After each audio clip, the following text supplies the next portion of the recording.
আসসালামু আলাইকুম ওয়া রাহমাতুল্লাহি ওয়া বারাকাতুহু। ভাই, মাজার যারা ভাঙ্গেন তাগর উদ্দেশ্য বলি, দাদু ভাই, মাজারগুলি এভাবে ভাঙ্গেন না। মাজারগুলি ভাঙ্গেন কেন?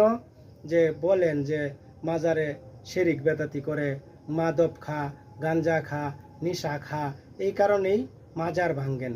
ভাই, অন্যায় যারা অন্যায় করে তারা তো জীবিত ব্যক্তি, তারা মাজারে গা বৈশা গাঞ্জা খা, মদ খা, শিরিক করে, বেদাত করে। ভাই, তাগরে ধরেন, তাগরে ধরে জেল হাজতে পড়েন, তাগরে কঠিন বিচার করেন। মাজারের যারা কমিটি আছেন, মাজারের যারা সভাপতি আছেন, তারা তাগরে ধইরা কঠিন বিচার করেন। তাগরে মাজারে যাইতে দিয়েন না। বালা মানুষ যাইব, মাজার জেরত করব, মাজার খেজমত করব, এটা কোনো সমস্যা না। মাজার মাজার হয় কার?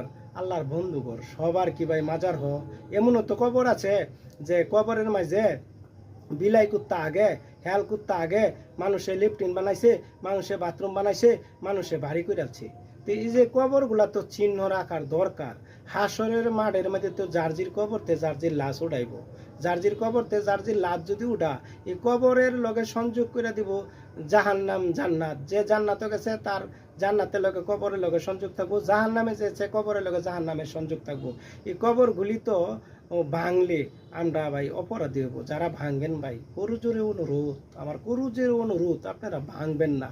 না ভাঙ্গা যারা উপরে মাদক খা, তাগরে ধরেন, তাগরে জেল হাজতে দেন, তাগরে এই মাজার থেকে সরান। তাগর কারণে আল্লাহর বন্ধু গর্পবান অবদস্ত। এই এই এই লোকগুলি রে এখান থেকে সরাইয়া দেন ভাই। আমি আপনার কাছে করুজোরে অনুরোধ করলাম ভাই, মাজারগুলি ভাঙবেন না। রেখা দেই ভাই। আসসালামু আলাইকুম।